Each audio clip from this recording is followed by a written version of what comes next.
오늘 우리에게 주시는 하나님의 말씀은 구약성경 에스라 10장 2절과 3절의 말씀입니다. 구약성경 에스라 10장 2절과 3절의 말씀입니다.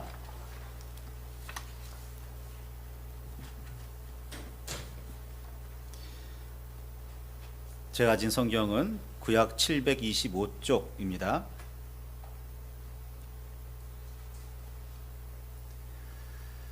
찾으셨으면 우리 함께 말씀을 봉독하시겠습니다. 엘람 자손 중 여히엘의 아들 스가냐가 에스라에게 이르되 우리가 우리 하나님께 범죄하여 이 땅 이방 여자를 아내로 삼았으나 이스라엘에게 아직도 소망이 있나니 곧 내 주의 교훈을 따르며 우리 하나님의 명령을 떨며 준행하는 자의 가르침을 따라 이 모든 아내와 그들의 소생을 다 내보내기로 우리 하나님 언약을 세우고 율법대로 행할 것이라. 아멘. 아멘. 자리에 앉으시길 바랍니다. 주님의 그 크신 은혜와 사랑이 저와 여러분과 함께 하시기를 소망합니다. 이집트를 떠난 이스라엘 민족을 가나안으로 인도하시는 하나님께서는 그들에게 율법을 주셨습니다.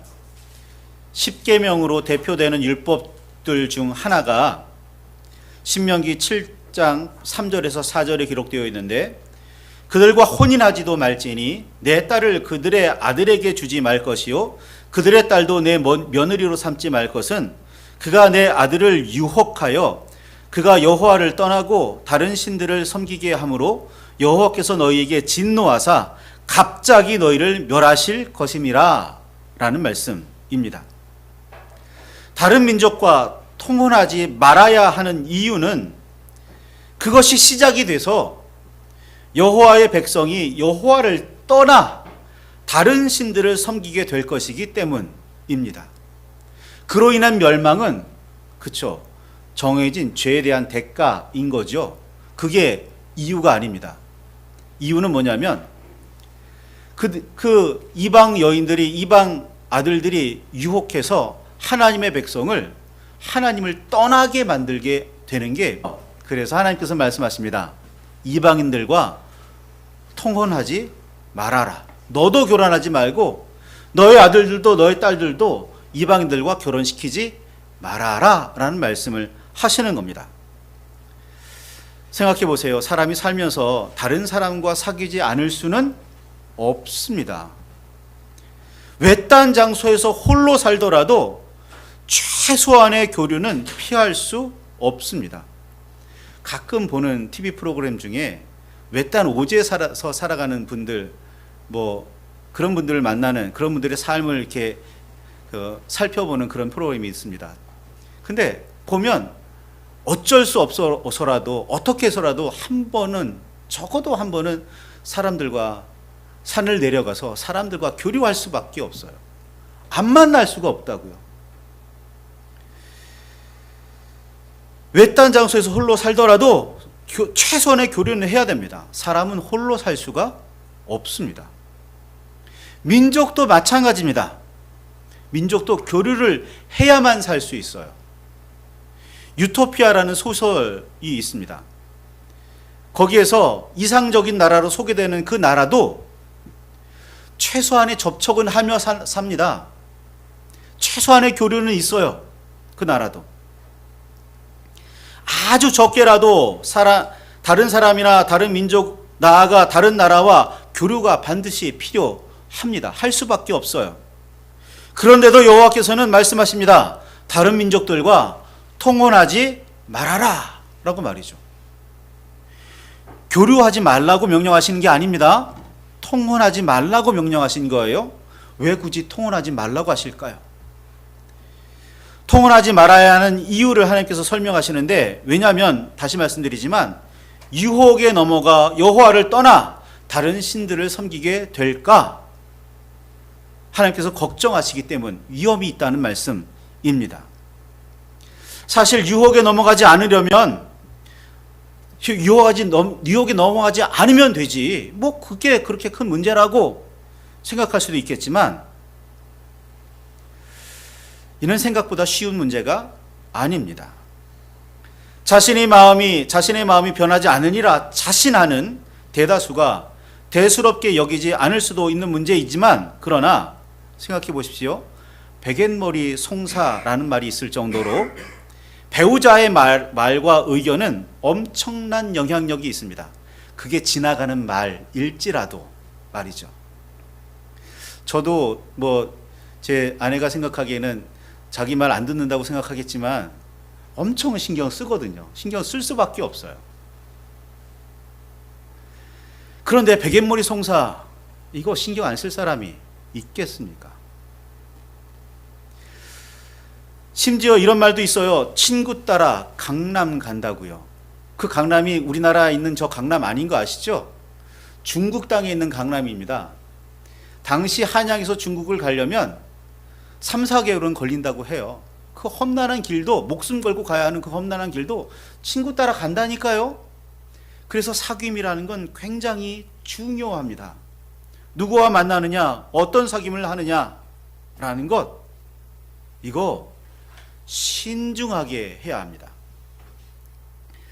사실 이스라엘 백성은 처음부터 여호와 하나님께 그렇게까지 굳은 마음을 가지고 있지 않았습니다.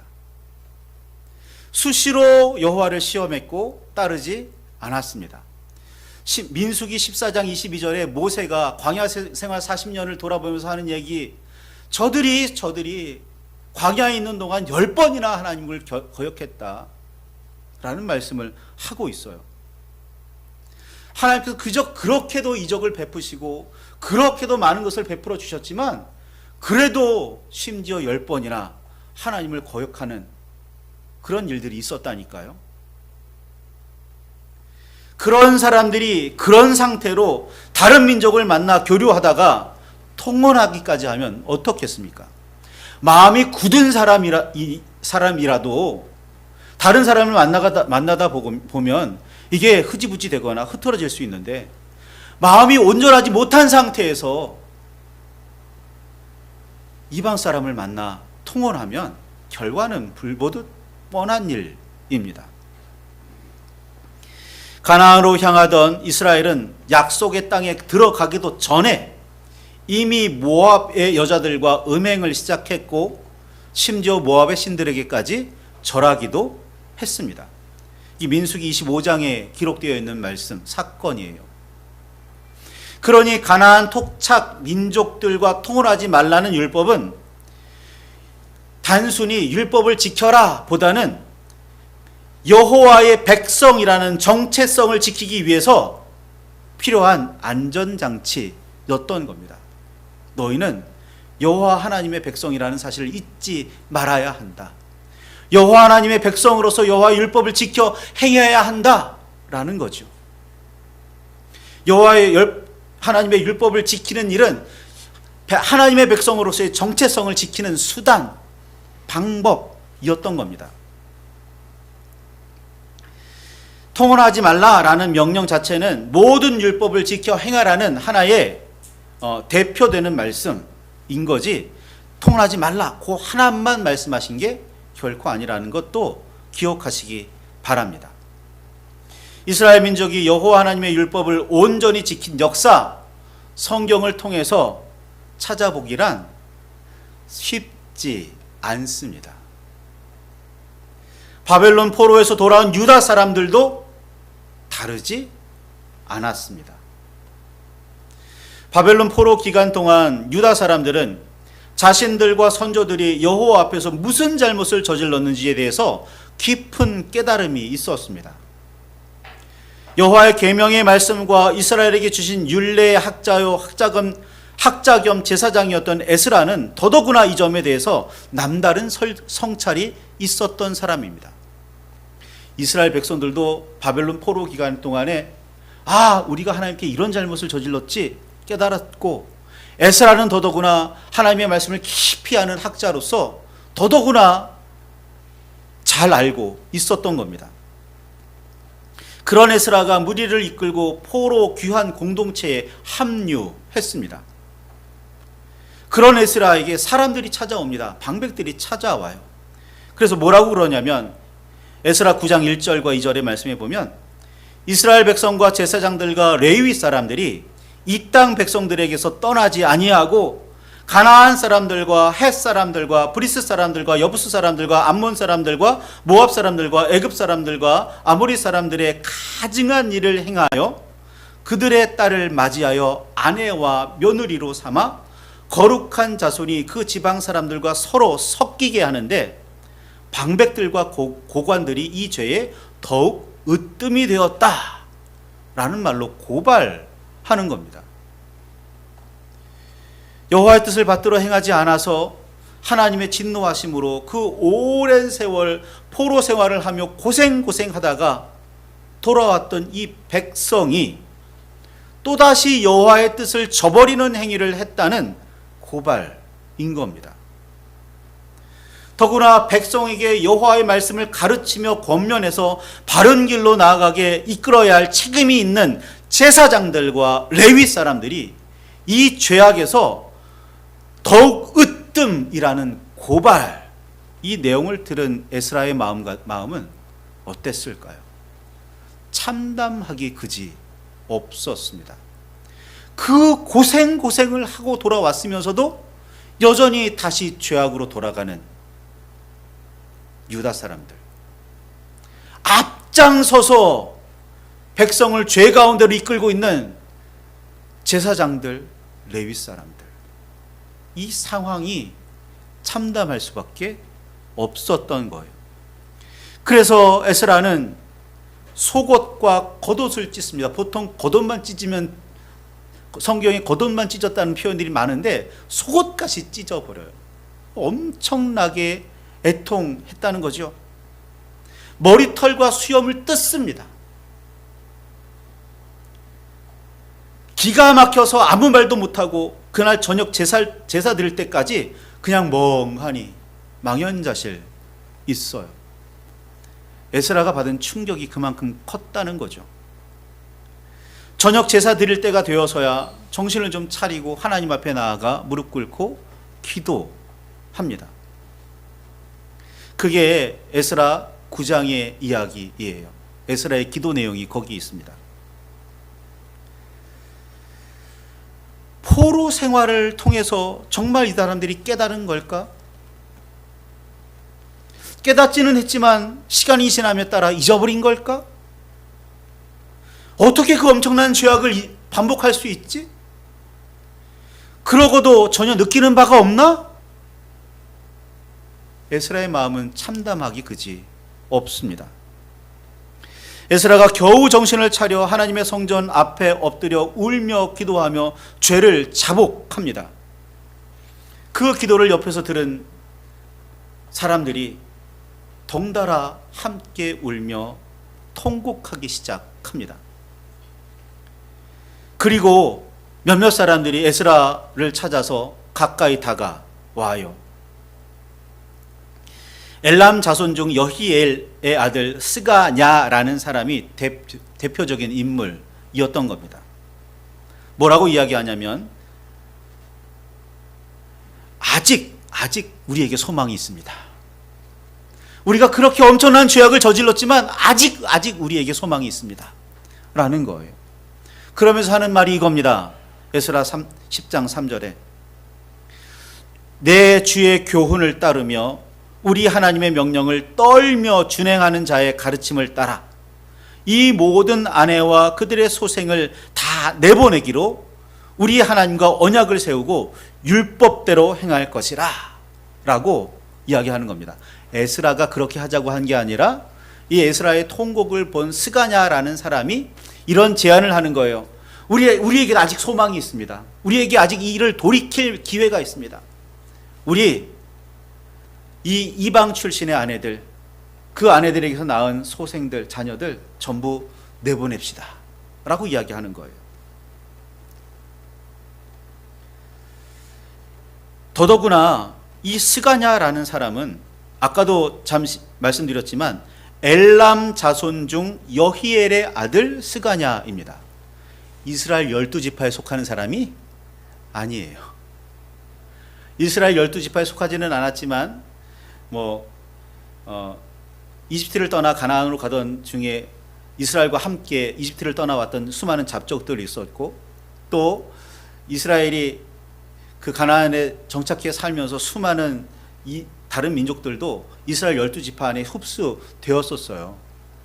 이스라엘은 그 당시 폐쇄적인 공동체가 아니었습니다. 누구라도 여호와를 하나님으로 고백하는 사람이라면 12지파에 이렇게 흡수할 수 있었거든요. 흡수될 수 있었거든요. 그런데 엘람 자손이에요. 그러니까 이스라엘 12지파에 속하지 않는 사람입니다. 그 사람이 에스라에게 나와서 자기도 여호와 하나님을 고백하는 사람에 속해 있다가 바벨론 포로로 끌려갔다가 다시 돌아왔는데, 이 상황을 보니 자기도 애통스럽다. 우리 이렇게 해결하면 되겠다 라고 해결 방법을 내놓는 거예요. 이스라엘 12지파 중에 속한 사람이 아니었다는 게 놀랍습니다. 제사장도 아니고 레위 사람의 후손도 아니었다는 게 놀라워요. 참 충격적입니다. 안타깝기도 해요. 왜 레위 사람이 아니었을까? 왜 제사장은 가만히 있었을까? 이후 포로 귀환 공동체는 율법, 즉 하나님의 말씀대로 행하겠다며 이방 출신 아내와 그들을 통해 얻은 자녀를 모두 쫓아내는 특단의 조치를 취하게 됩니다. 우상을 모두 없애버리고 다른 신들을 완전히 버리고 여호와 앞에 무릎을 꿇으며 이방 출신의 아내와 그들을 통해 얻은 자녀를 하나님의 말씀으로 온전히 새로운 사람이 되게 하겠다고 다짐했더라면 어땠을까 하는 개인적인 생각은 있습니다. 버리지 말고 아예 신들을 버리고 여호와를 섬기면 되지 않겠냐라는 거죠. 왜 그렇게 안 했을까요? 그러나 자신들의 죄에 취약한 성질, 빈약한 의지, 어두운 눈, 얇은 귀, 그리고 경솔한 손과 발, 신뢰할 수 없었던 그들은 결국 자신들을 유혹할 만한 빌미를 완전히 없애는 방식을 선택합니다. 잘라내자는 거예요. 끊어내자는 거예요. 아예 타락할 만한, 유혹할 만한 어떤 빌미도 제공하지 말자. 좀 비겁해 보이는 술수이기는 하지만 어쩌면 최선이었을지도 모릅니다. 내 약한 의지, 마음가짐을 보면 누가 뭐라고 한마디 하면 넘어갈지도 모른다라는 위험이 있기 때문이에요. 예수님께서는 이렇게 말씀하십니다. 마태복음 5장 17절에서 20절에 내가 율법이나 선지자를 폐하러 온 줄로 생각하지 말라. 폐하러 온 것이 아니요 완전하게 하려 함이라. 내가 진실로 너희에게 이르노니 천지가 없어지기 전에는 율법의 1.1획이라도 없어지지 아니하고 다 이루리라. 그러므로 누구든지 이 계명 중 지극히 작은 것 하나라도 버리고 또 그같이 사람을 가르치는 자는 천국에서 지극히 작다 일컬음을 받을 것이요 누구든지 이를 행하며 가르치는 자는 천국에서 크다 일컬음을 받으리라. 내가 너희에게 이르노니 너희 의가 서기관과 바리새인보다 더 낫지 못하면 결코 천국에 들어가지 못하리라. 예수님도 율법을 폐하러 오시지 않으셨다고 분명하게 말씀하십니다. 오히려 율법을 완전하게 하려고 하신다라고 말이죠. 하나님의 율법이 시대에 어울리지 않고 심지어 뒤떨어져 보인다고 해도 가볍게 혹은 탐탁치 않게 여기지 않기를 바랍니다. 구약시대에 소나 양을 잡아들이는 제사를 오늘날에는 하지 않듯이 많은 내용이 사실 시대적으로나 문화적으로 부합하지는 않습니다. 그렇기는 해요. 그래서 그대로 지켜 행하기가 무리가 있을 수도 있기는 합니다. 그러나 하나님의 법을 경홀히 여기지는 않아야죠. 하나님의 법을 소중히 여길 줄은 알아야죠. 바리새인들이 예수님을 찾아와 묻습니다. 뭐라고 묻냐면 마태복음 22장 36절에 율법 중에서 어느 계명이 큽니까? 가장 큽니까? 라는 거죠. 예수님을 시험하는 질문이었어요. 예수님을 시험하는 질문이었습니다. 이 질문에 대해서 예수님께서는 대답하시기를 이렇게 대답하십니다. 마태복음 22장 37절에서 40절에 내 마음을 다하고 목숨을 다하고 뜻을 다하여 주 너의 하나님을 사랑하라 하셨으니 이것이 크고 첫째 되는 계명이요 둘째도 그와 같으니 내 이웃을 내 자신과 같이 사랑하라 하셨으니 이 두 계명이 온 율법과 선지자의 강령이니라 라는 겁니다. 강령이라는 건 핵심이라는 거예요. 핵심. 모든 율법의 핵심 정신이 뭐냐면 하나님을 사랑해라, 이웃을 사랑해라 라는 겁니다. 그러니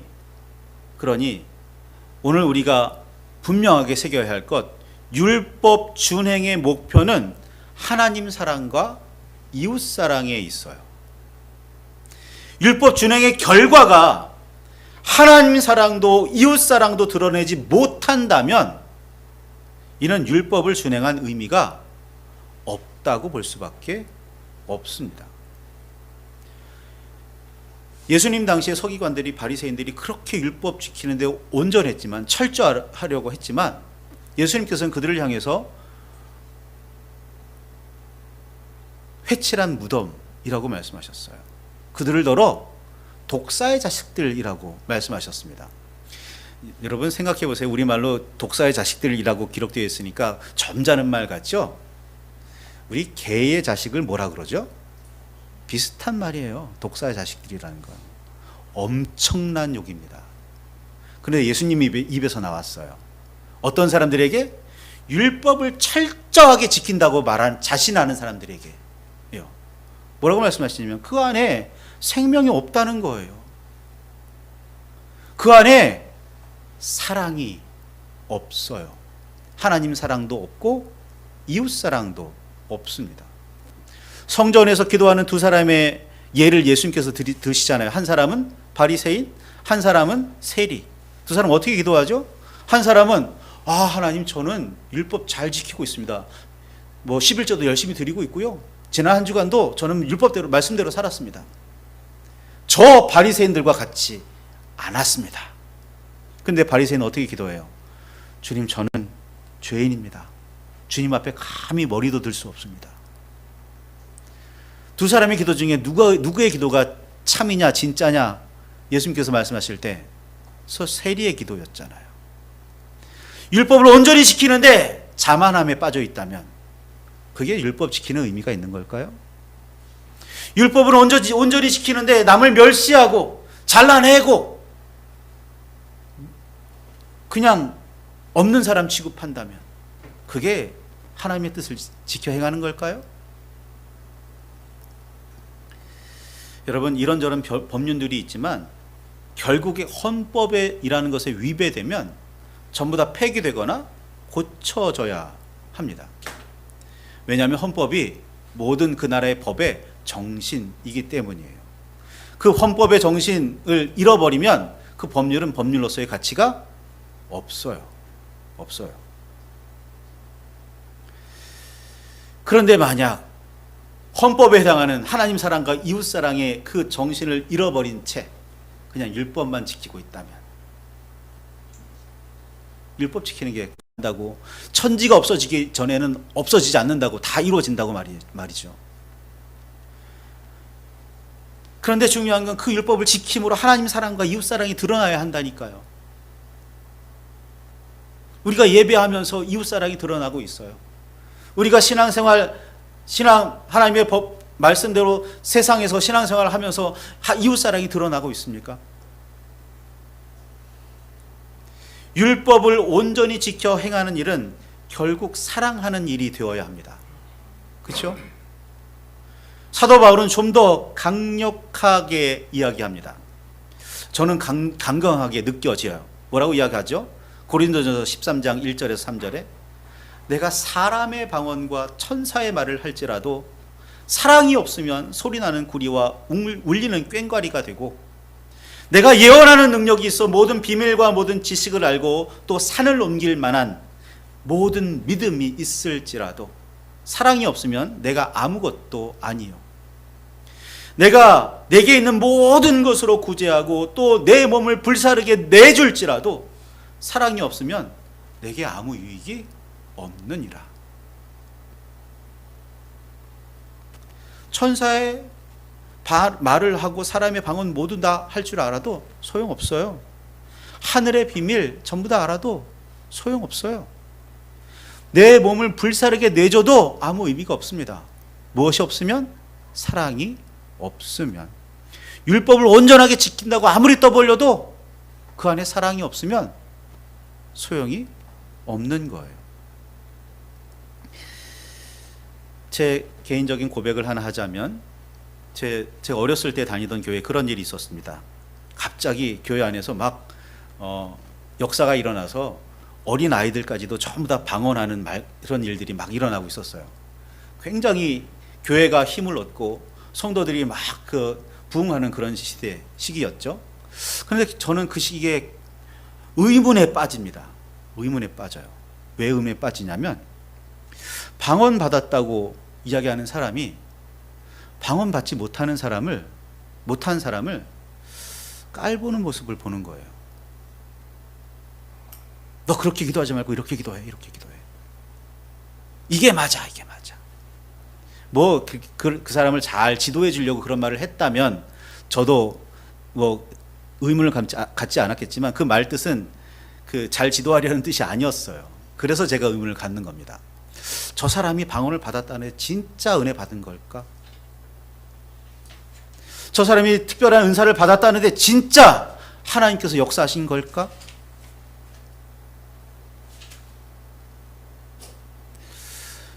사랑이라는 걸 느끼지 못했어요. 저는 개인적으로. 그래서 의문을 느끼게 되는 겁니다. 율법을 아무리 잘 지켜도, 아무리 커다란 대단한 은사를 받아도 그게 하나님 사랑과 이웃 사랑과 연결되지 못하면, 그렇게 열매 맺어지지 않으면 별 의미가 없는 거예요. 커다란 은사 받지 못해도 좋아요. 대단한 어떤 열매 맺지 못해도 좋습니다. 내가 할 수 있는 대로 하나님을 사랑하고 이웃을 사랑한다면 그게 바로 하나님의 사람으로 살아가는 삶일 겁니다. 말씀을 붙들고 깊이 묵상하시기 바랍니다. 내가 진짜 그렇게 사랑하고 있는지, 내가 아는 사람들뿐만 아니라 내가 모르는 사람들도 그렇게 품을 만한 그런 너른 마음을, 예수님과 같은, 하나님과 같은 그런 너른 마음을 내가 가지고 있는지 깊이 돌아보시기를 바랍니다.